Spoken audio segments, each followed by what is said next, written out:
changes in the capital. So the reason that came to you is part of the task of the Wayfinding and Exhibits Subcommittee has been to work on and improve the acoustics in the capital and in the spaces where they really struggle. So we have heard that loud and clear, no pun intended. That was a mandate in the last budget, and funds were appropriated for that purpose. So in Wyoming Statute 95106E, we are required to notify the legislature and the State Building Commission anytime, and I'm, being a little loose here, essentially anytime we touch the walls or the ceilings or change anything, and that's really important. So that's essentially what we are here to do. Please know we are not just going to plow forward without checking in at any time. You also have been sent the first preliminary report on the acoustics in specific rooms and related recommendations by the contractor that's working on that. I think if you take a look at that report, you will most likely not be surprised. It identified, a little bit of a triage of problem areas. This room's real bad, JAC's really bad, the floors, the chambers are very bad. And again, probably not a lot of surprises in there. Potential remedies for these issues vary a lot. We are working on configuring the system, I believe they call it recommissioning the system to make sure we are using it in the correct way and then the most ideal way.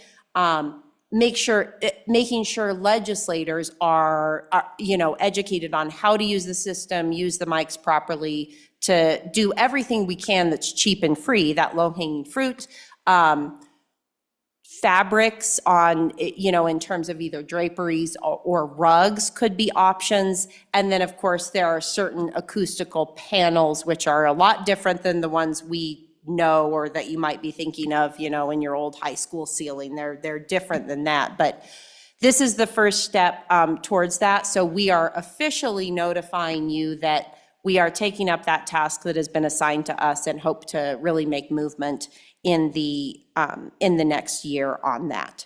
So again, we will not just plow forward on that. We'll keep you apprised as to what those, what our plans are and how we triage that project and how we plan to use that money and what that total cost will be. Mr. Chairman, the only other thing I wanted to mention, I won't give a more comprehensive update on the whole project since we were before you in December, but I would want to specifically thank Management Council for getting the flags for the meeting rooms and the extension. That was something, those are going to be, we have a lot of plans for those that will even make those nicer for the work and that you do there and the public, but we appreciate purchasing flags for those meeting rooms. So, Mr. Co-Chair, anything to add? Madam Co-Chair, thank you. And Mr. Chairman, really appreciate the opportunity to give you a quick report.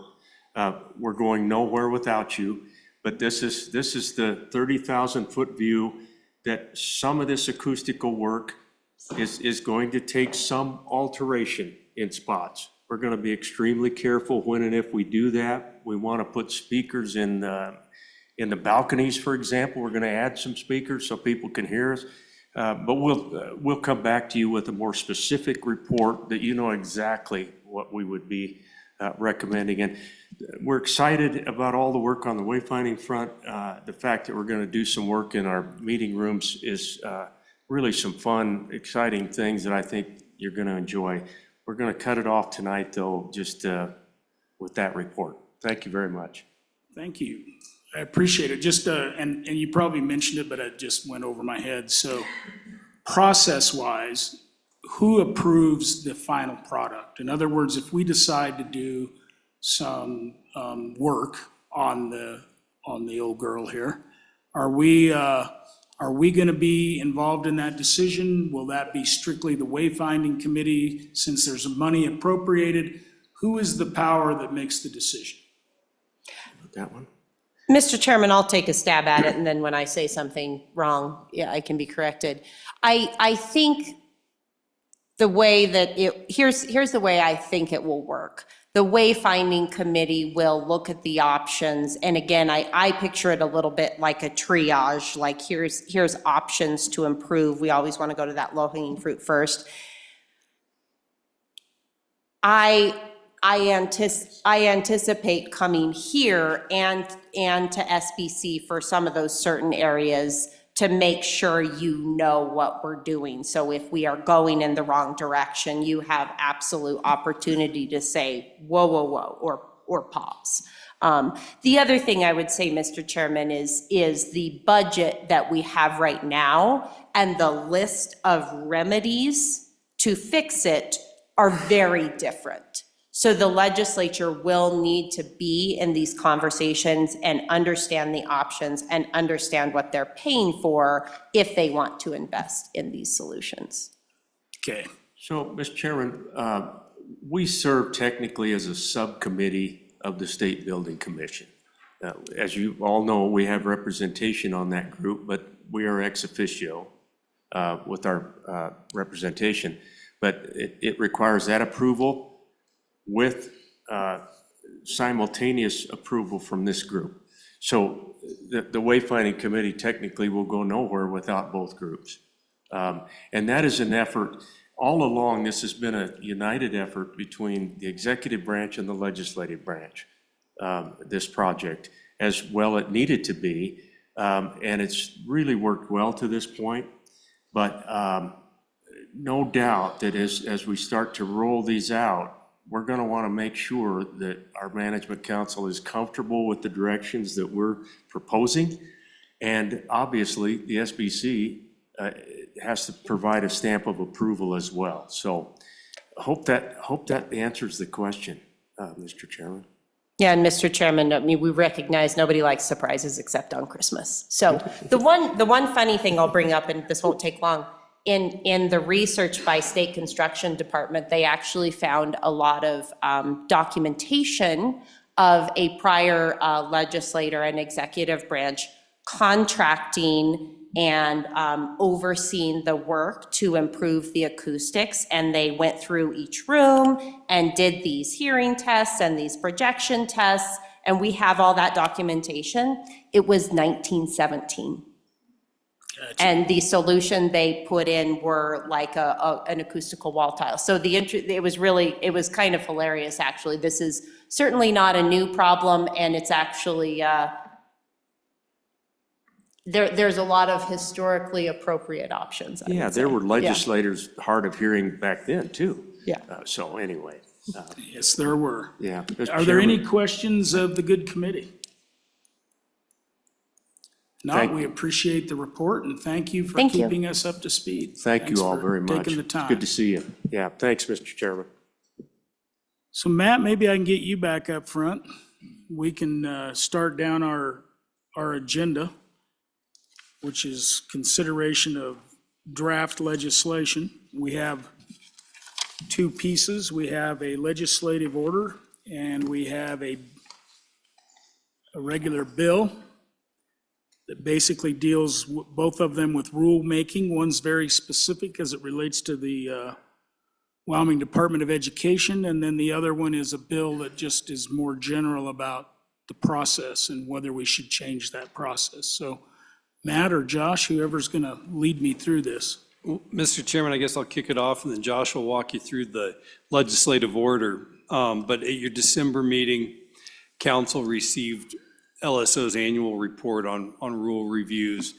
And one rule that stuck out to council at the time was the Department of Education rule on a grant program that set some lower limits for grants in the rules than you had done through legislation. And so you requested that LSO draft this legislative order for your consideration about potential sponsorship during this session here. So Josh can walk you through the legislative order he drafted. And just for the benefit of the public and a refresher, just walk us through that process, what a legislative order is, how it fits into the order of business in the legislature and a budget session. So just kind of walk us through all of that, if you would, Josh. Thank you. Sure, Mr. Chairman. So yeah, there's statute 289107 provides the ability of Management Council to sponsor a legislative order in response to rules that the Management Council doesn't agree with how the rule was implemented. And this came about, as Matt noted, Management Council had recommended rescission of this portion of the rule, and the governor had objected to that recommendation and sent a letter back to council, and that was what was included in that report that the committee heard last time. There are different ways the committee can respond to rules that it doesn't agree with. Oftentimes that's just a clarification of the statute, but then a legislative order is another option, which would just prohibit the enforcement of the rule and make it null and void. During the budget session, it is clarified that it doesn't require the 2/3 vote for introduction, but does have to pass each house separately. Just walking just quickly through this legislative order, Mr. Chairman. First section is legislative findings. Just specifies that the legislature finds that the rules promulgated related to career and technical education grants were not within the scope of legislative authority. On page 2, line 5, specifically, the rules specify a maximum grant amount of $200,000 in any 2-year period. However, the statute authorizes a maximum grant amount of $350,000 in any 2-year period. Subsection B then just says that the legislature finds that the implementation and enforcement of the rules should be prohibited pursuant to 289107.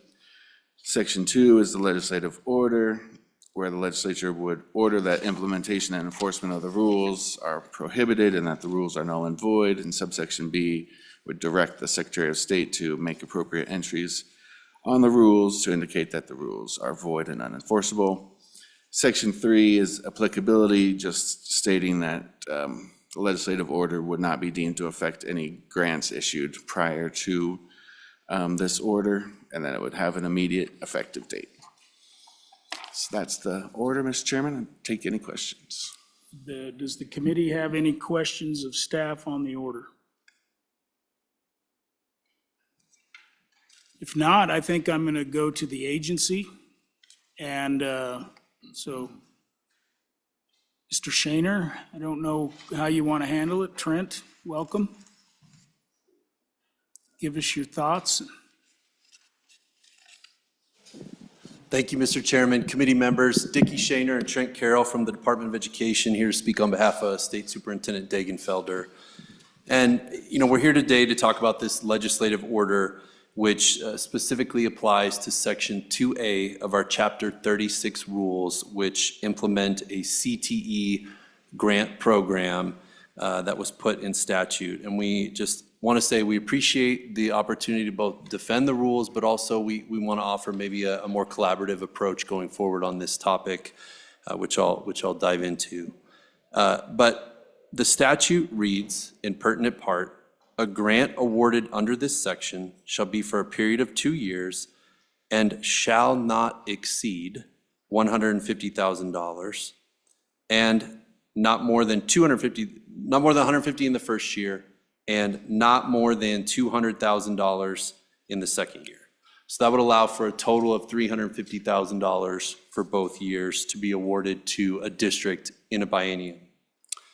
The challenged section of our rules takes the statutory phrases shall not exceed and not more than at their plain and ordinary meaning, setting a maximum amount of what can be awarded to a district, but not a minimum.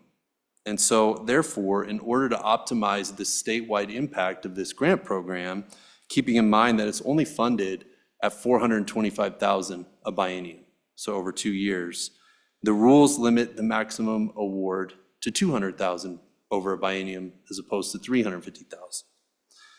The superintendent is very committed to expanding CTE opportunities around the state and getting it out to as many students as possible. Allowing a district to apply for the full $350,000 could have resulted in only one district being granted this CTE grant.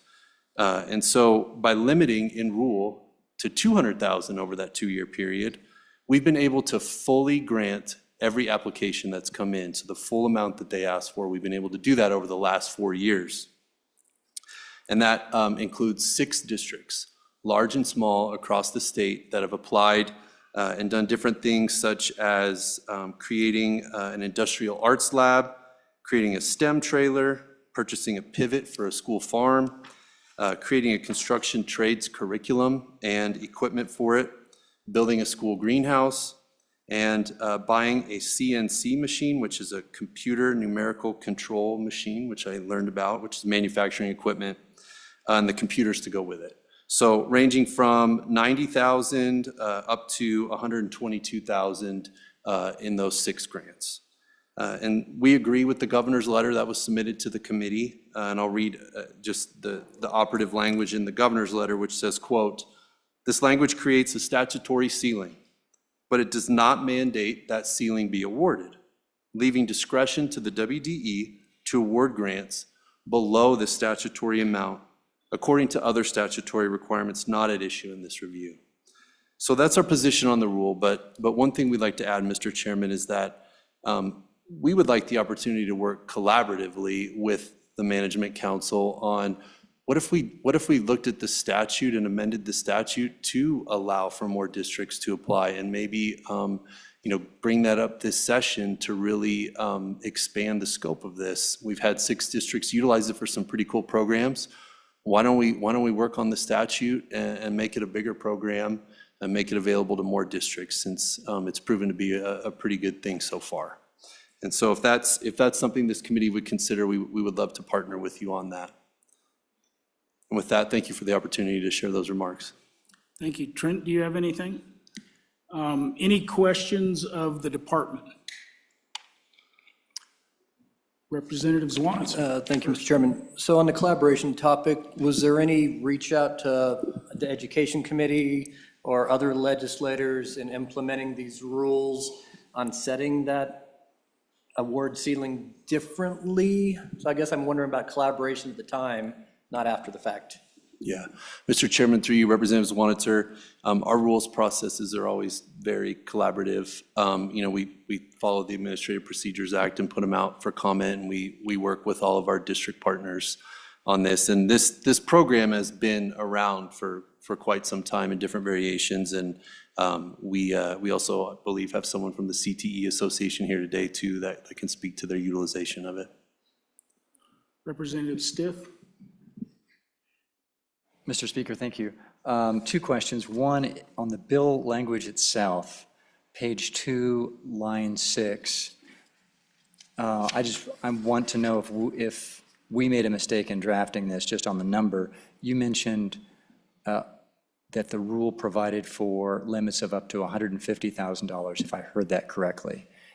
And the draft bill on line 6 refers to $200,000, and I may have just misheard it.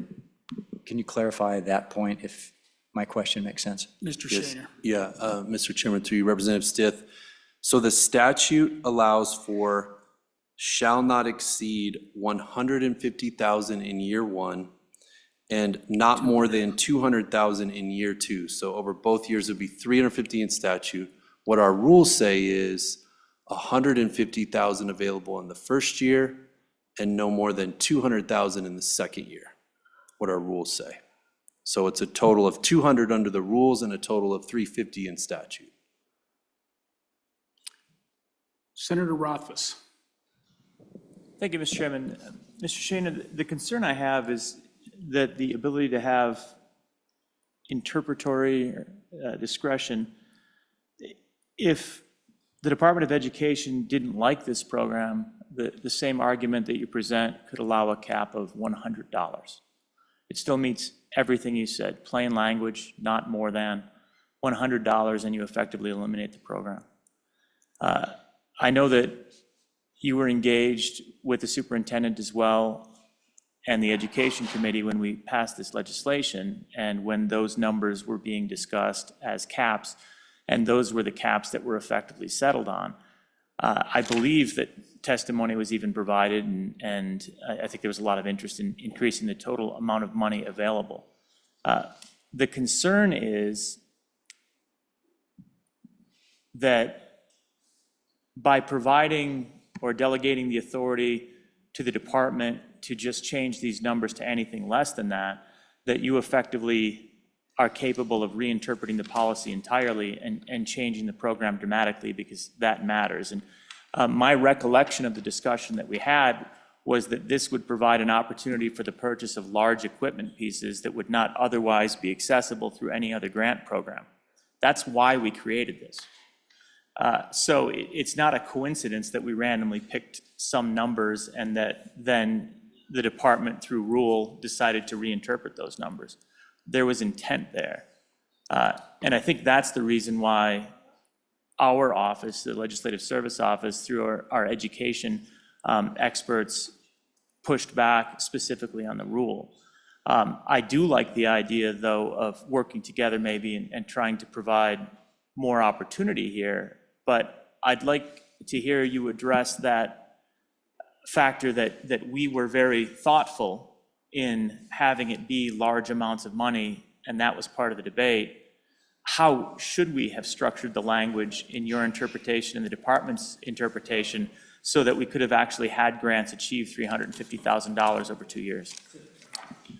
Yeah, thank you, Mr. Chairman. Through you, Senator. I mean, I think the legislation could have been drafted in any number of ways to address that in terms of, setting a statutory minimum as well as a ceiling, possibly taking out the language that says shall not exceed or not more than to remove that sort of discretion to go below, because it's very suggestive language that you could go below the maximum amount on there. So I think that would be two ways you could redraft it, but we'd be happy to explore a way that would work to maximize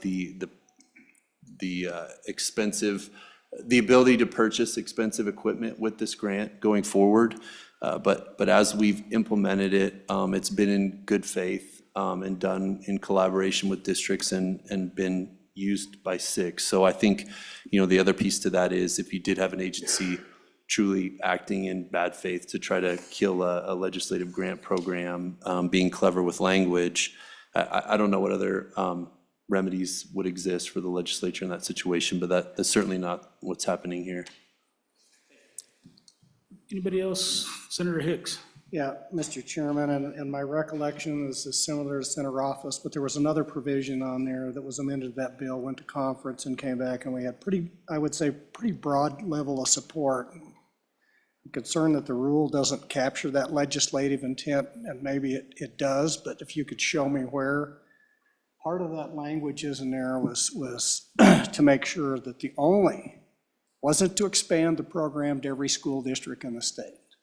The intent is to provide those opportunities to those school districts that had already upgoing rigorous CET programs, because of what we've seen in the past where a lot of schools don't put any emphasis on CET. They fund it way below what the model is. We explicitly did not want these grants to offset what they had the discretion within the block grant to fund through CET. And so it was very, very explicit as the legislative intent was to go to those districts that had already expended, and there was some of that language, and I'm just wondering if some of the confusion is that they were spending up to or all of their CET in the block grant, or there was some flexibility in there for some of these issues. Again, if they didn't expend it because they were saving it to buy a $200,000 piece of equipment, that was the explanation that we were told at the time, and what we were trying to craft is to make sure that we didn't penalize those districts that didn't necessarily on an annual basis send it, if in fact they were actually going to save those money and aggregate all that CET through the block grant to acquire something necessary to continue that program. So how does this affect that component?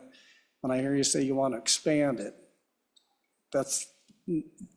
it was expand, it's great for those that we restricted those funds to. Mr. Shaner.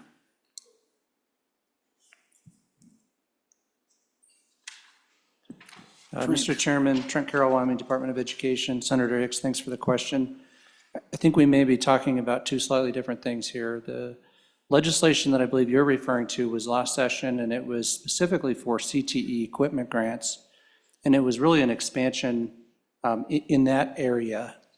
The contention that we're looking at with regard to Chapter 36 is with this long-established demonstration grant program for CTE, and this one goes all the way back to 2003. And just to respond a little bit to the question from Senator Roth is, I believe the statutory caps, the 150,000 in the first year and the 200,000 in the second year, have been in place since 2008. So there are two different things here that have come up. One is a much more recent CTE equipment grant program, and the other one is this demonstration grant program for CTE that's been around a long time. Any other questions? So I guess, have you proposed any language for a bill? I mean, did you draft a bill or something you could show us? Mr. Chairman, we haven't drafted one, but if the committee would be willing to entertain that, we would, and we would get stakeholder support to do it. Senator Rothfuss. Thanks, Mr. Chairman. I'm curious why it wasn't considered just matching the maximum amounts that were in statute in rule, and then adding some detail about, priority will be given to providing a large number of grants or trying to have equitable grants among districts, which in my mind is actually consistent with the statute and accomplishes exactly the same thing, but it would allow one of the districts to apply for a $200,000 one year and $150,000 the next, and describe the equipment and have that application process, right? That's fully implementing statute, but then discretion is still given to the department for the selection process. Was that discussed as an option? Because to me, it's fully compliant, achieves your interests, and achieves statute. Mr. Shaner.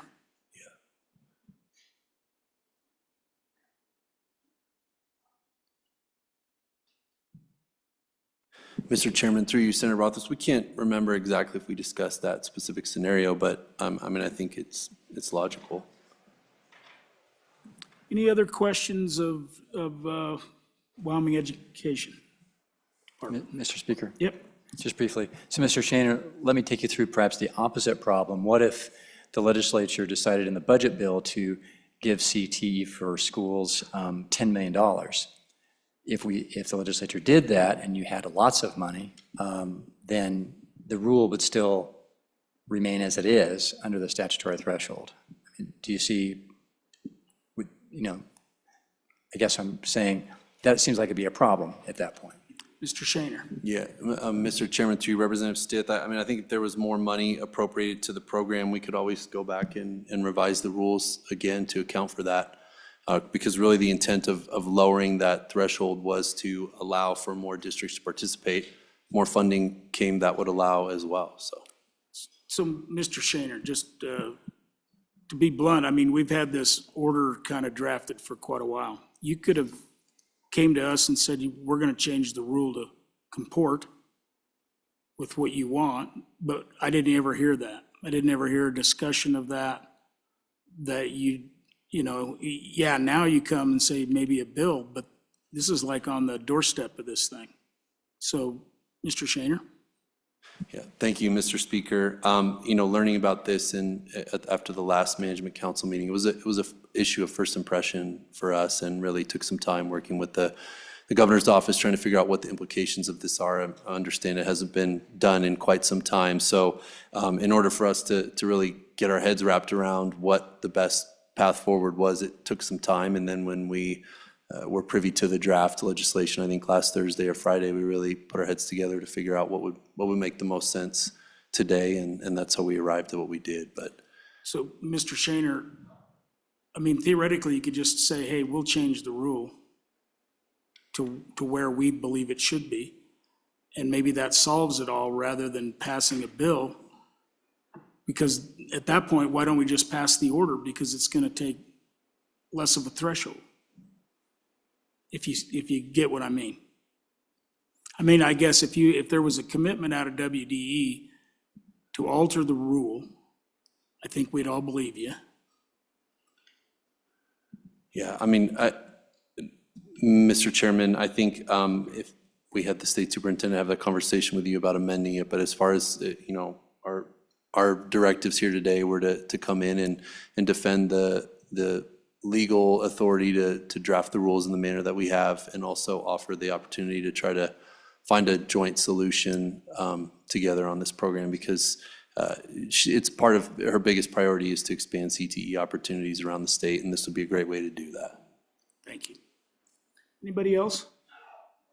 Anybody else for WDE? If not, I thank you for coming up. We appreciate the time. And with that, I'm going to go to public comment on this order. Would anybody like to speak to this order?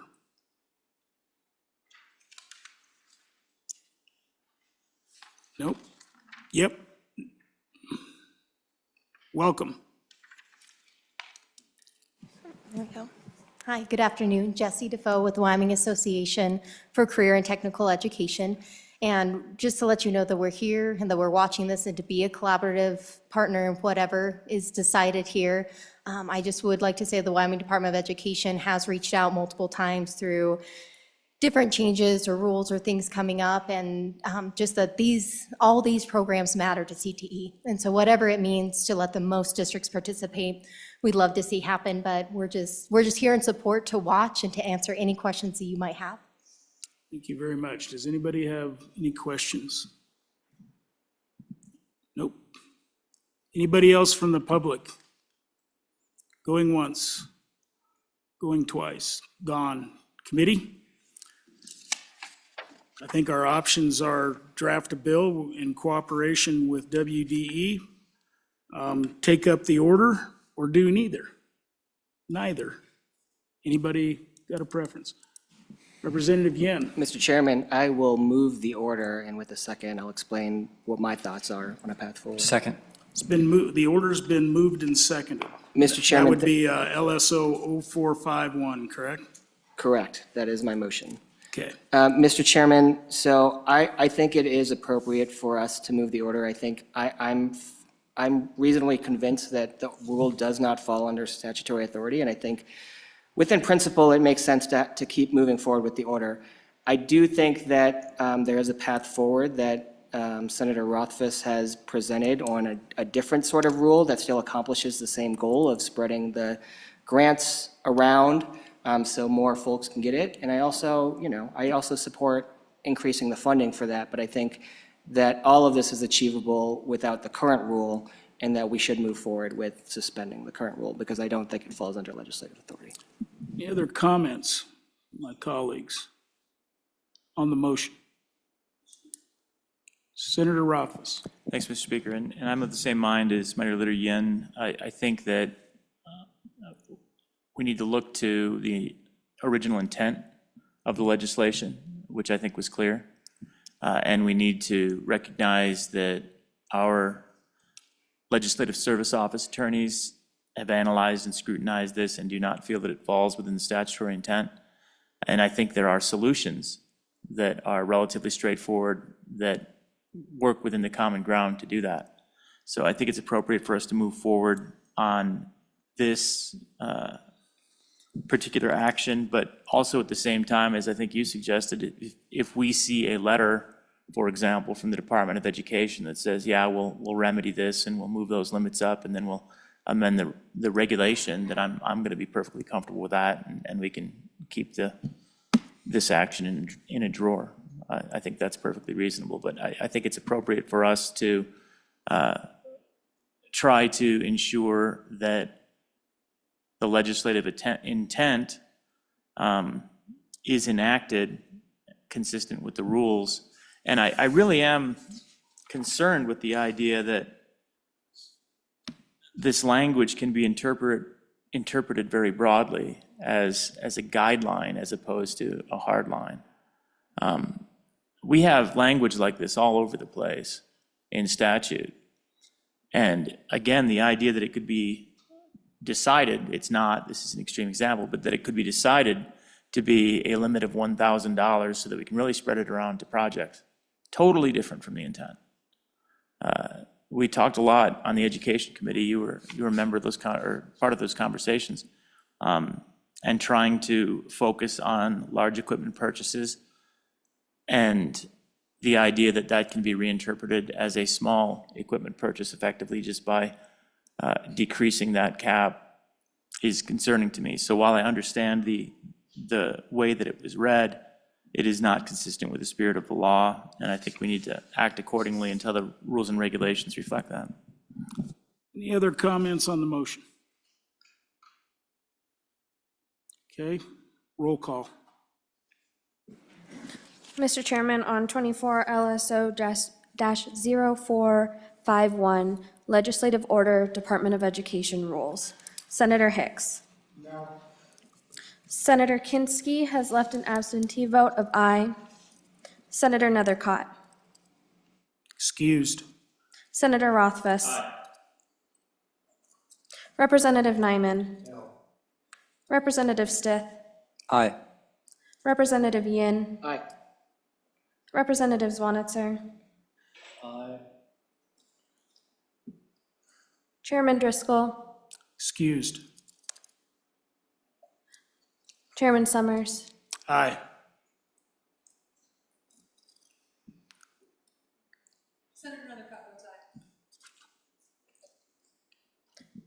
Mr. Chairman, you have 7 aye, 2 no, 1 excused. Well, that passes passes Management Council, so that will be numbered, and then we'll decide what to do with it. And I think a discussion about a bill would be a good one. And perhaps we could, I would certainly be willing to work with you if you could come up with some language. I bet Senator Rothfuss would as well. And maybe we can find something that's reasonable in that manner as well. Thank you. Mr. Chairman, sorry, before you move on to your next bill, would you like this to be a House bill or a Senate file? Oh, I think it's mostly House here, so probably House. Thank seems you. like. So now, we're going to move along. Matt, why don't you pop back up there, put you in the seat, and we can talk about Representative Yin's idea about legislative oversight, or Josh, or whoever. Oh, that was a hard right turn there. Well, Mr. Chairman, I think it's Representative Yin's bill, so if he wants to explain it to the council. Okay, that'd probably be Representative Yin, appropriate. you take the floor and explain what your thoughts are. Mr. Speaker, thank you.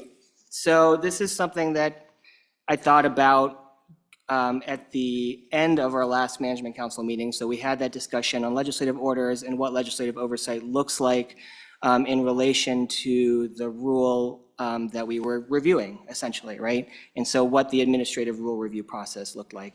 My concern ultimately was, given a situation where an agency passed a rule that wasn't within legislative intent, is there anything that the legislature could do at all? And at the time, the only thing that we could do, and which is at the time right now, is have a legislative order or change the statute, but both of those things had to happen in session. So I was trying to consider what we could do during the interim if there was a situation like that. So let's say it's the opposite situation of this, right? So I think the intent was good from the Department of Education.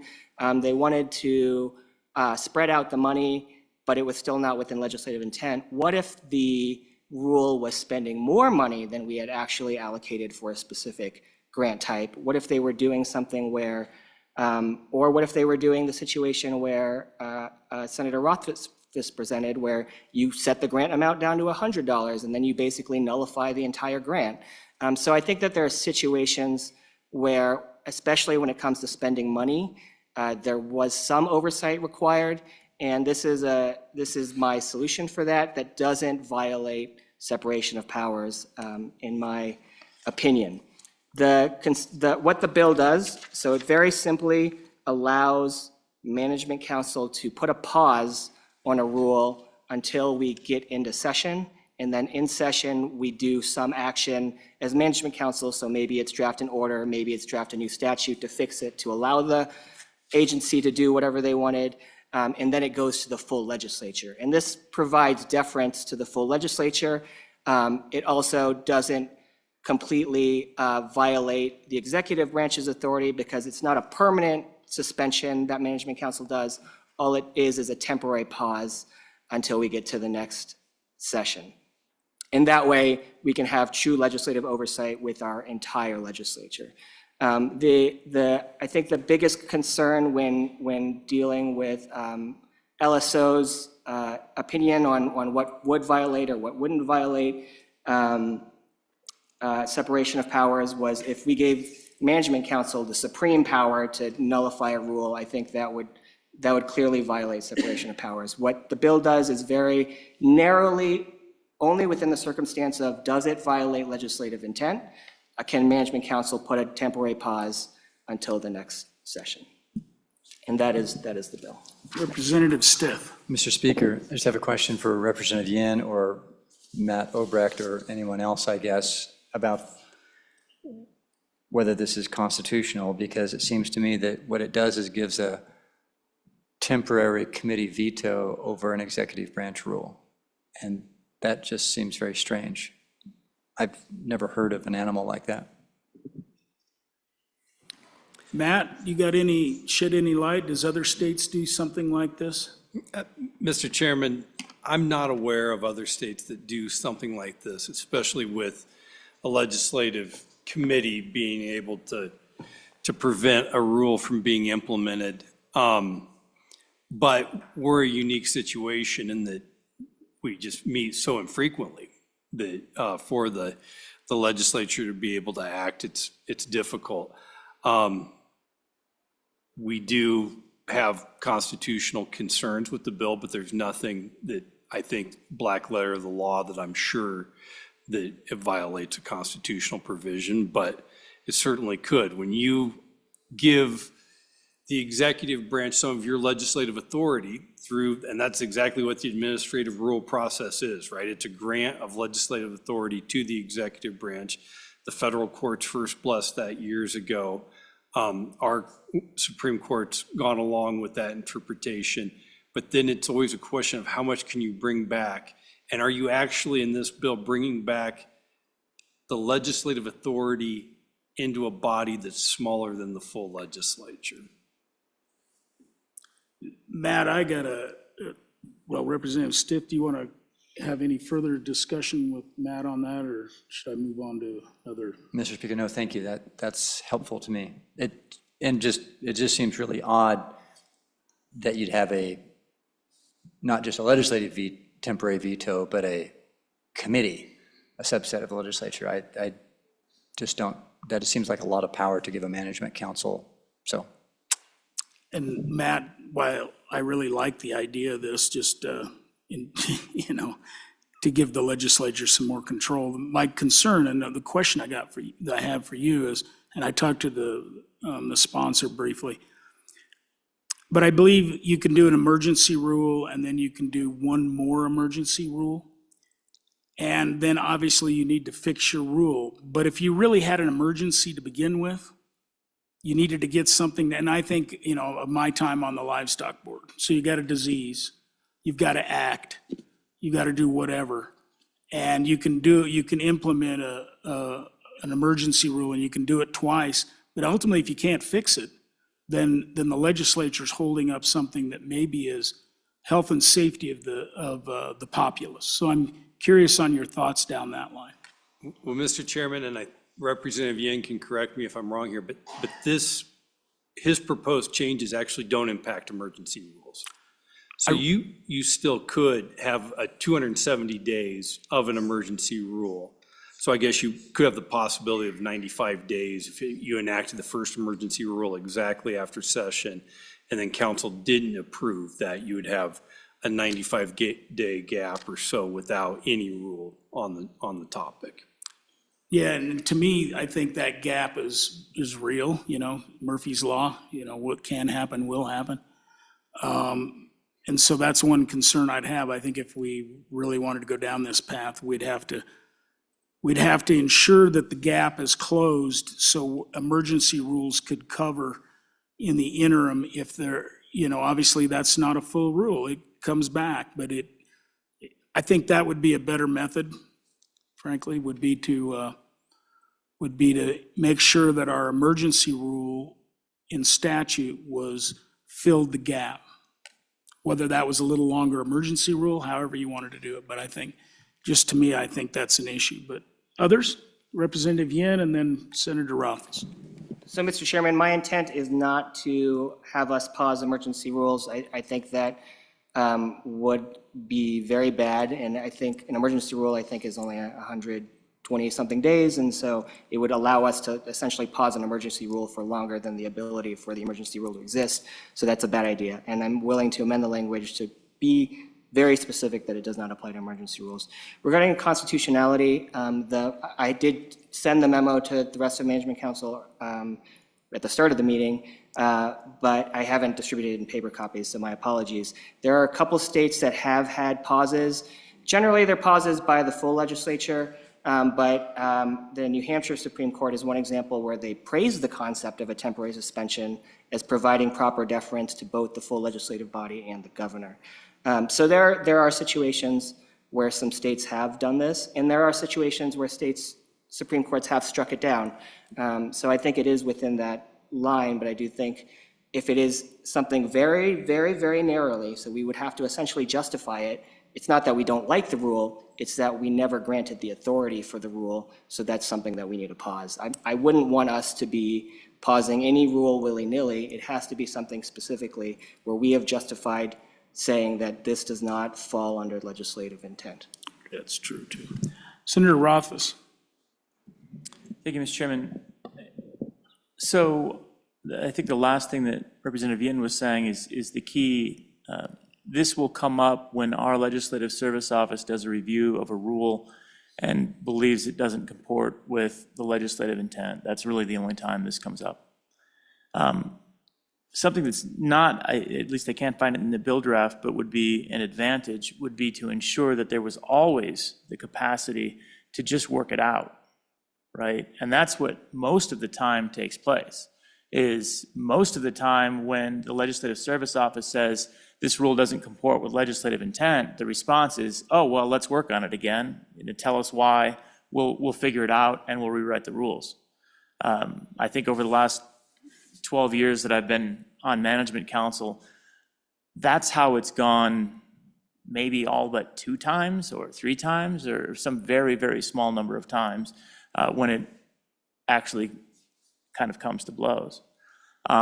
That's the process that should be encouraged, is getting to the point where a rule set falls within our Legislative Service Office's belief of the legislative intent, which is not a Herculean challenge, just like we had the conversation a few minutes ago. All you have to do is go back and change those. You can achieve what your interests were.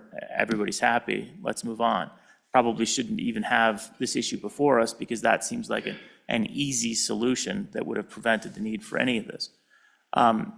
So how can we get to that point where we have just a little bit more teeth? I know that's what Representative Yin is trying to achieve, so that when there is disagreement, we don't just get rolled, which is the way it can go right now. I think this is a good start. It might not be perfect, but I think it's important that we come up with something. One question I have for Matt and for Representative Yin, who I know has been looking into this,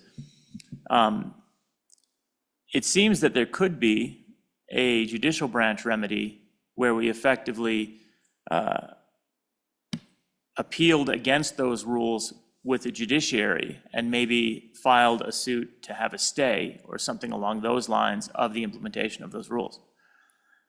At that point, it's certainly not a breach of separation of powers. We're literally just playing into the separation of powers. But I don't know if any state's done that. I mean, I don't know. That seems like only we would be in a unique enough circumstance where we would want that. So is that out there? Matt? Mr. Chairman, Senator, it certainly could be. And I mean, I think you actually have the authority right now through your, through Title 28 that gives Management Council the authority to file declaratory actions. You may have that authority already if you wanted it to challenge a bill. I think the problem is, you know, the judicial branch moves so slowly, and you would have to do some fact finding to figure out what is the legislative intent. That, you know, even with our sessions that only come around every 11 months, we'd probably get to a session before we get a judicial order, at least a final one. Representative Zwanitzer. So just clarify for the inverse for me, what happens if an agency director, let's say in consultation with our chief executive, throws out a rule that we would not agree with, does so March 15th, right after we leave session? It's not an emergency rule, but it goes into effect in 4, 5, 6 months. What is the remedy if the entire legislative branch disagrees with that interpretation, that they don't even have that rulemaking authority? Can we do anything short of special session to stop that rule from being put into place if the governor doesn't stop it? Or going to the Supreme Court and waiting a year for, it just doesn't seem appropriate the other way either. There has to be some type of legislative remedy besides a special session to prevent a rule change, or am I wrong? Matt? Well, Mr. Chairman, and you know, I probably should have fleshed out the whole potential gamut of judicial remedies there. One could be injunctive relief too, that you could get an injunction for the, and preempt the enforcement of the rule, if, you know, we could meet that bar. But really, the legislature, any legislature can only act when it's in session. And I'm hesitant to endorse any sort of delegation of legislative authority to a subgroup of the legislature. I mean, that's one thing my whole time here we've been very clear on, that a committee of the legislature can only make recommendations to the full legislature. Management Council is a different animal in that, you know, you're really the board of directors of LSO and of the legislative budget. But clearly those two things are within the legislative branch wholly. They don't involve executive or judicial branch policies. Please go ahead, Senator. Thank you. Just exploring the concept. What if we had a statute that basically automatically filed for injunctive relief under a circumstance where LSO Management Council determined that in their opinion, a rule was not within the intent. So we don't make the decision ourselves, but we immediately file for injunctive relief and then have a date certain of the next legislative session. And that might be kind of mixing actions there, because we might not at that point be asking for a final decision of the courts, and perhaps that's a bit of a stretch, but is that plausible, or is that a bridge too far? Matt? Mr. Chairman, I think it is. I think it would be perfectly fine, and you have a statute on the books that gives Management Council the authority to decide when to file an action against the executive branch based on failure to follow a legislative directive. And council's really then just making that first determination that, hey, that happened, but the court system then will make the final determination of that. So I think that is a perfectly plausible remedy. Okay, does anybody else have any discussion on this, just as before we go into public comment? Please, go ahead.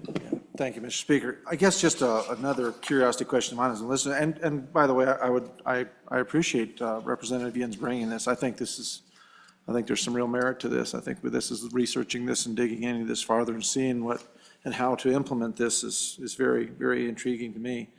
But what about preemptively?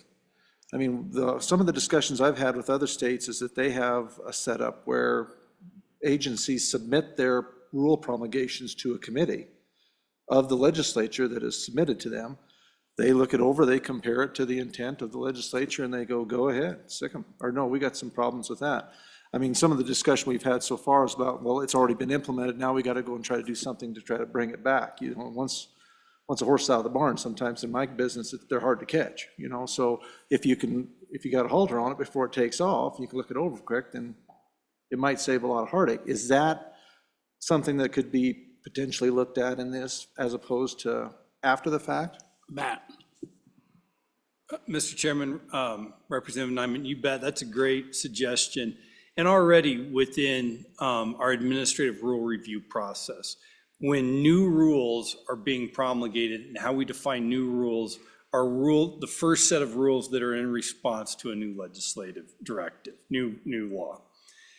They have to inform, as soon as those draft rules are promulgated, they have to inform the prime sponsor and send them a copy of it. And that prime sponsor is either an individual sponsor or a committee, so they'll get a chance to look at it.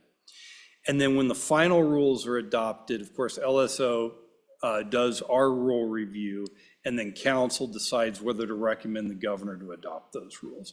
But there's nothing that says, hey, you know, you couldn't divvy out the agencies to the standing committees to make those recommendations to begin with. Representative Yen. Mr. Chairman, thank you. So I did a lot of research into what different states do. There are some states where they do let a committee review a rule and then that committee decides. But in those situations, they've essentially, in essence, delegated the power to indefinitely hold up a rule because they just don't approve the rule. So if you empower a committee to have to approve a rule before it goes into effect, then you've given that committee the power to not enact a rule at all indefinitely without going to the legislature at all. And so I wanted to avoid that situation where we have empowered a committee to kill a rule, because I think it is appropriate for it to go to the full legislature. And you've mitigated that separation of powers concern a bit by having the full legislature be forced to look at it. Matt. And Mr. Chairman, let me clarify what I was kind of thinking there is, if each committee can comment on the proposed rules, make a recommendation to the governor on whether to adopt those, and have the agency potentially, you know, be at a meeting. Now, it would expand the role of committees. Committees would probably need extra days to do it, but they wouldn't be making the final determination. They would just be working with the agency to give their feedback. But again, that's just 14 members out of 93. So I think I'm going to go to public comment on this, and then we'll discuss it more if we move the bill. Would anybody like to comment on this bill? LSO 0462. Going once, going twice, gone. All right, what's your pleasure, committee? Mr. Chairman, I'll move the bill. Second. It's been moved and seconded. Mr. Chairman? Senator Rothfuss. I don't think we have the capacity right now to perhaps amend this to address some of the points that have been made. But I guess the question is, do we want to work on this during this session and try and get to the point where we have a solution? I think it's worth exploring more, even if this isn't ideal. I after discussion, tend to favor the idea of just having the capacity very easily to seek a declaratory judgment, seek injunctive relief, and then allow continued negotiation to obviate that. So at that point, we have a very clear capacity to pause the process, assuming that the courts don't think we're crazy.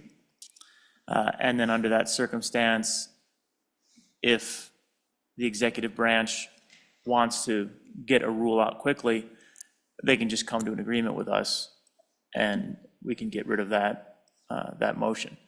I don't know how easy it is right now. That I don't think we've done that. We haven't done that in the time I've been in the legislature, but that seems to solve the problems of the separation of powers that might be a concern, because we're relying on the judiciary branch to actually do the interpretation and push pause. So, you know, one thing, obviously, we can go ahead and vote on this. We could lay this bill on the table and then request that staff, you know, that we take a harder look at this issue and, come up with some options that might be appropriate based upon these conversations. We could do that if we chose to.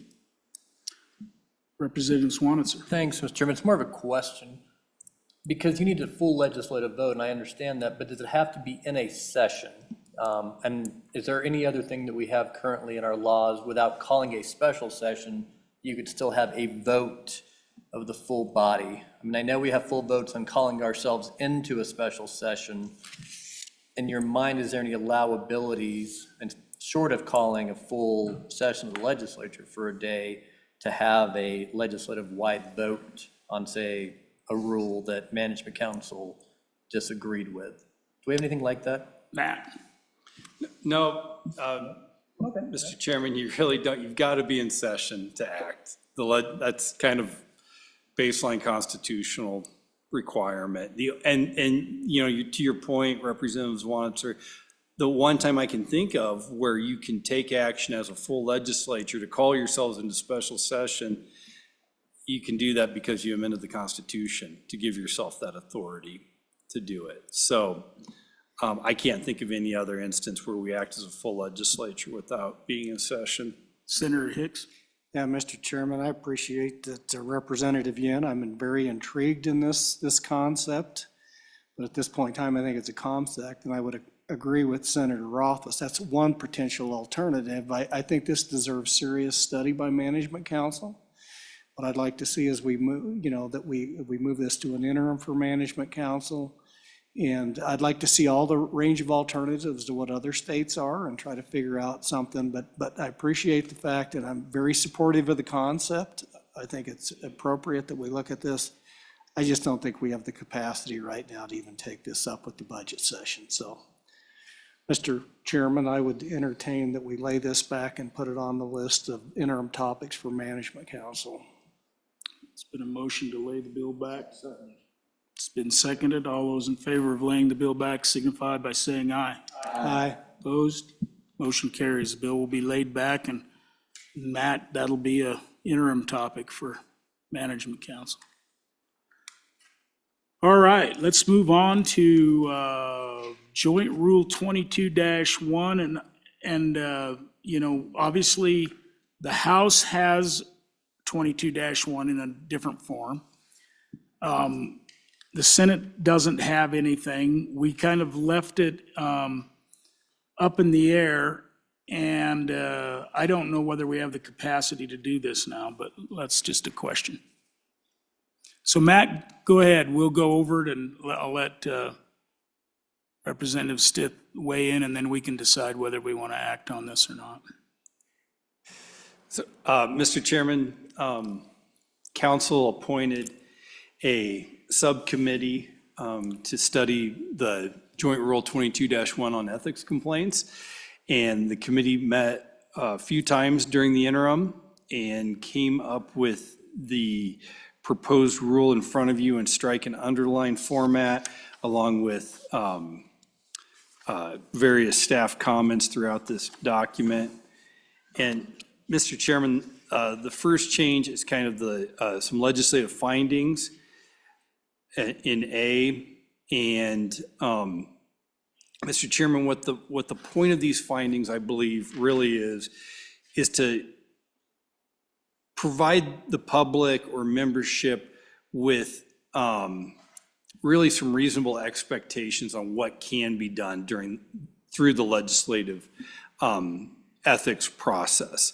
And that while there is behavior that may result in discipline of a member, either censure or loss of legislative privileges, or maybe even expulsion, in many cases, the final arbiter of somebody's fitness to serve in the legislature is the voters. And I think that's what the tone was trying to be set there in that new subsection A. Mr. Chairman, on page 2, wanted to make clear in the new subsection B that nothing in this rule shall prohibit the House and Senate from taking any action or adopting any procedure to preserve order and decorum in the houses pursuant to the authority granted in the Wyoming Constitution. We didn't want to create such a rigid process, or I think the subcommittee didn't, as to preempt the houses from taking what action they needed to address the situation in front of them. Mr. Chairman, the new C just states the Speaker or President shall receive signed complaints alleging legislative misconduct by a member of the House or Senate. On to page 3, cleaned up the definition of legislative misconduct in the new subsection D. Is legislative misconduct defined as conduct involving legislative duties that constitutes a violation of Article 3 of the Constitution, the Ethics and Disclosure Act, and the Wyoming Conflict of Interest Statutes, violence or disorderly conduct during legislative meeting sessions or during the performance of legislative duties, bribes or offers of bribes, the rules of the House and Senate pertaining to ethical considerations or preventing disorderly conduct, or any conduct that constitutes a felony. E is some requirements for a complaint alleging legislative misconduct by a member of the House or Senate shall be in writing, shall be based on unique personal knowledge, shall state detailed facts, shall specify the actions of the named member which form the basis for the complaint, shall attach all documentation on which the complaint is based, and shall identify how the specific alleged violation constitutes legislative misconduct. 3, the complaint shall be signed by the person alleging the legislative misconduct. Mr. Chairman, the subcommittee felt that in our age of broadcasting a lot of our legislative actions and also of social media, that we've been getting many complaints from multiple parties on the same act that they really didn't have any firsthand knowledge of, besides the fact that they may have watched it on YouTube or they may have read a post on it. So the subcommittee just wanted to make sure that a person filing the complaint had unique personal knowledge on that complaint. On page 4, the new subparagraph F, subsection F states, a copy of the complaint shall be provided to the member against who the complaint is filed. G is kind of the motion to dismiss standard. The presiding officer, after consultation with the majority and minority floor leaders, shall summarily dismiss any complaint which, 1, on its face appears to be frivolous or submitted for any proper purpose. 2, alleges facts that, if taken as true and construed in the light most favorable to the complainant, do not constitute legislative misconduct. Or 3, is insufficient as to form. The new subsection J deals with the confidentiality of the complaint. All records, findings, and procedures, including the filing of the initial complaint, shall be considered confidential, but the complaint shall be available for public inspection upon the dismissal of the complaint, a referral of the complaint for formal investigation or other final dispositive action regarding the complaint. And the subcommittee, I believe there, Mr. Chairman, felt like in many instances, the person filing the complaint was controlling the whole narrative of the complaint. And when a ruling of the presiding officer or of a management council subcommittee would come down exonerating the member from any wrongdoing, that actual exoneration was kept confidential, where the fact that there had been a complaint was public. So I think that's the idea is to correct that situation.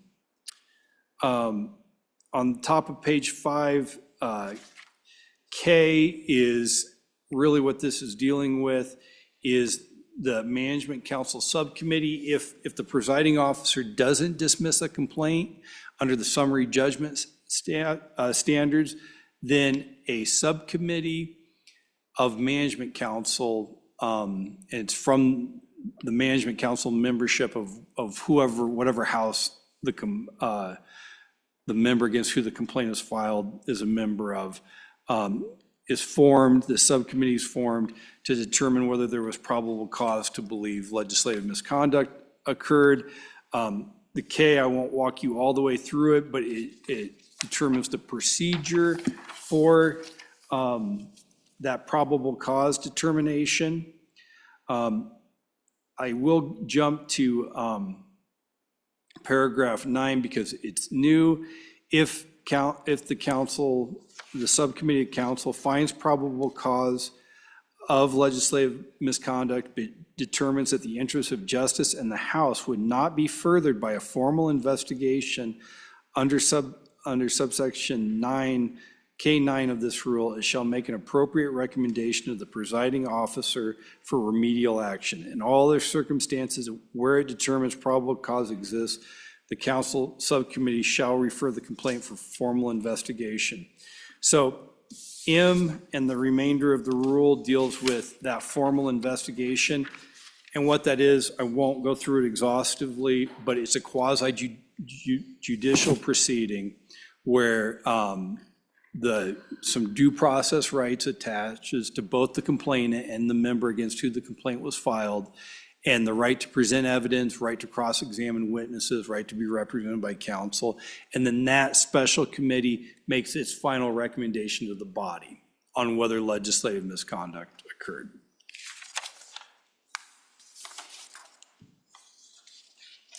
Mr. Chairman, I think that's a real high-level synopsis of the proposed changes to Joint Rule 22-1. Representative Stipp is one of the committee members.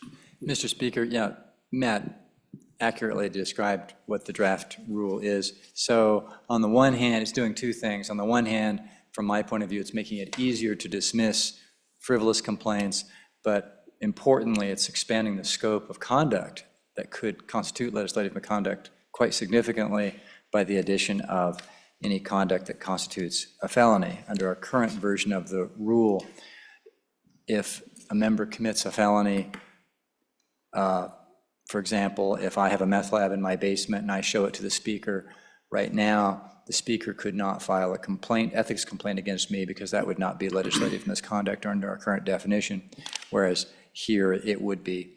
Importantly, and this was a choice that the subcommittee considered, and reasonable people can see it both ways. Right now, as drafted, it only requires that it be conduct that constitute a felony. It does not require that the perpetrator be convicted, that the member have been convicted of a felony. And that's a big policy choice, right? Because who gets to make that decision? Do we turn the houses into the jury and have our own tribunal determining that? Or is that something that the local prosecutor or U.S. attorney determines? So that's a big choice. So that's how I see it. My guess is that this is not in a form that we've got 2/3 of each body are going to jump up and down and say yes to. That's just my sense for it right now.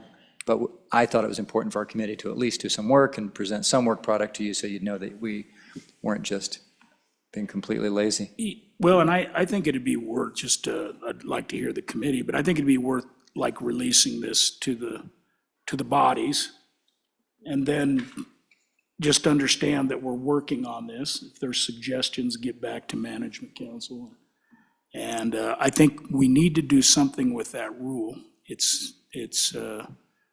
Or maybe we get rid of it because it does need updates. But Representative Nyman.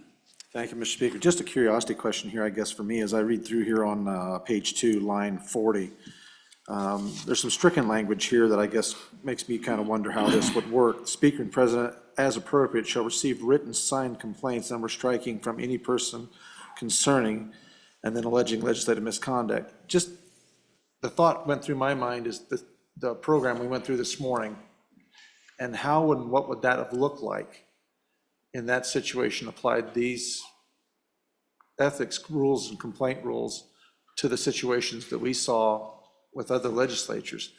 It sounds like the person that was received the misconduct would have to go through a member of the legislature or something like that if they're not a member, because they're striking language here from any person concerning misconduct and adding alleging legislative.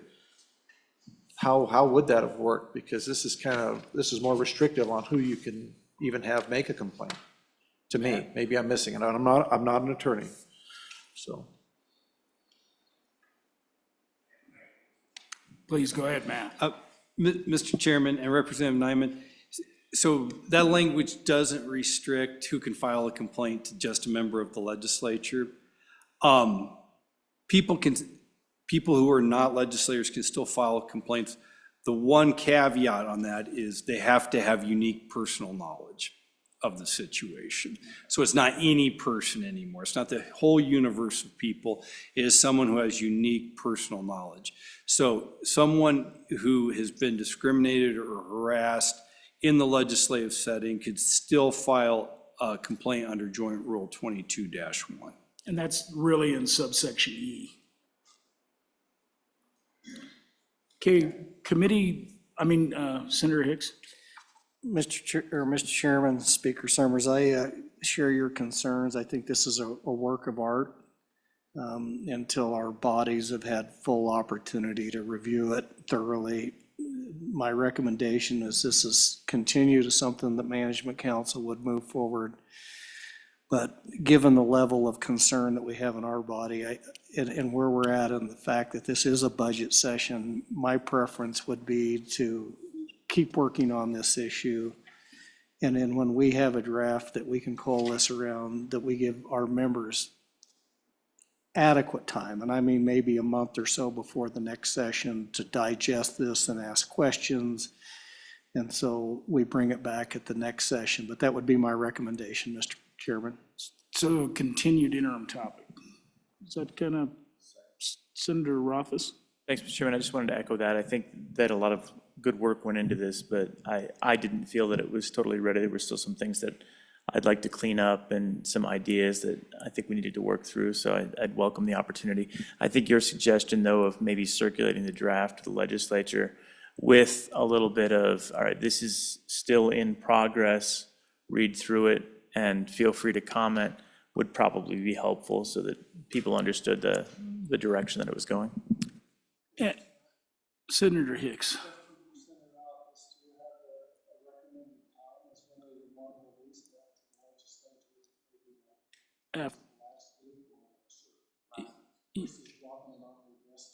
Yeah, last week, I think. Mr. Chairman, yeah, I think last week during that sitting around time when we're waiting for conference committee reports, I think that's a great time, maybe for some light reading.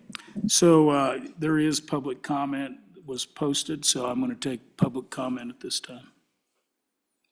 Anybody would like to provide public comment? Marguerite, come on up.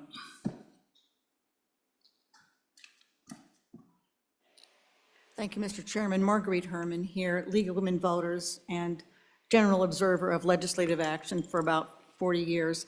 Thank you for all the work done on this to include activities that are not part of the legislative day in session, but that may reflect on the legislature. And I know you heard from someone from our community for whom that would fit the bill.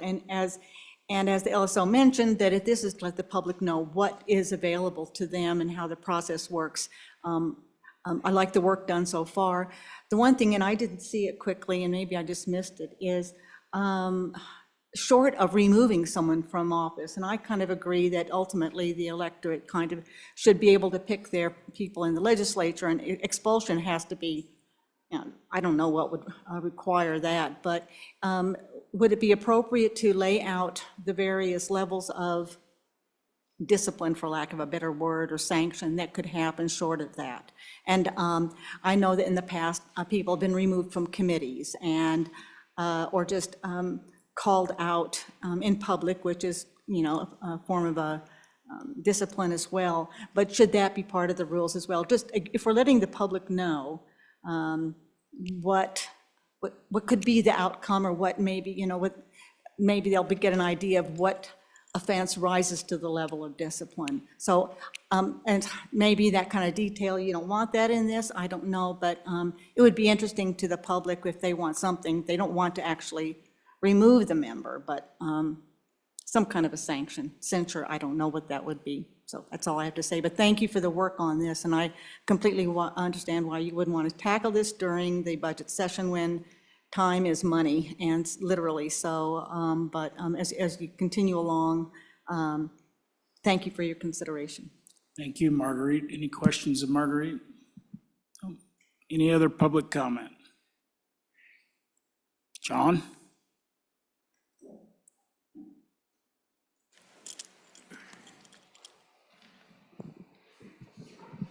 Thank you, Chairman. Mr. Speaker, I wanted to thank the committee for all the work that you all do, and I wanted to ask a question regarding page 3, line 13 through 15.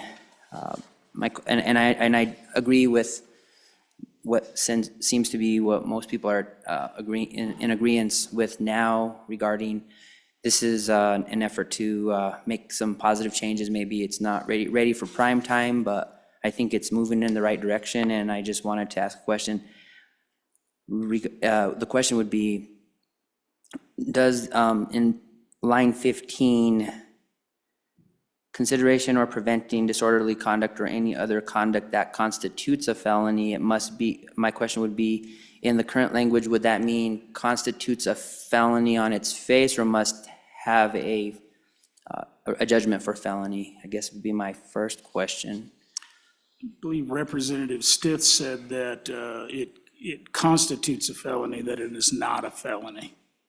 So in other words, I'm not a lawyer, so I'll let Representative Stith do it. Yes, so as presently drafted, it would not require that the member have been yet convicted of a felony.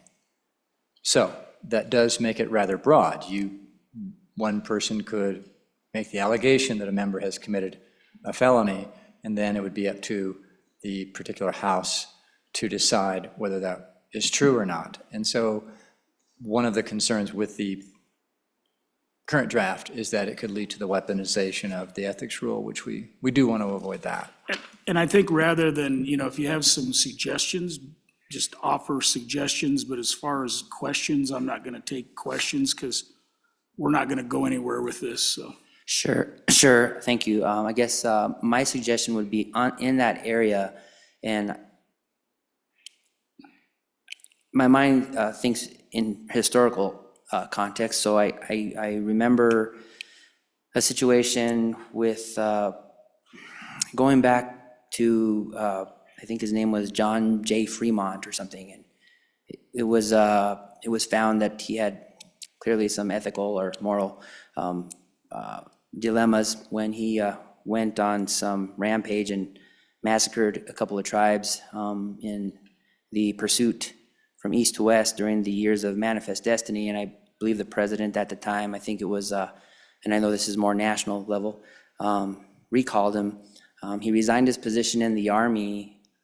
Many indigenous people were killed, murdered, grandparents. Even though he resigned his position in the Army, I believe it was President Lincoln that called him back. He ended up becoming the first Republican governor of California. So John, you need to stick on this topic. Sure. So I guess my point is, I would just my suggestion would be to continue to work this, especially in those areas, because we have a tendency in our country to be complicit in these areas. And I think that I support that and keep having the conversation. I don't want to take any of your time. It's almost dinner for you guys. So that's all. Thank you for your comments. Would anybody else like to comment?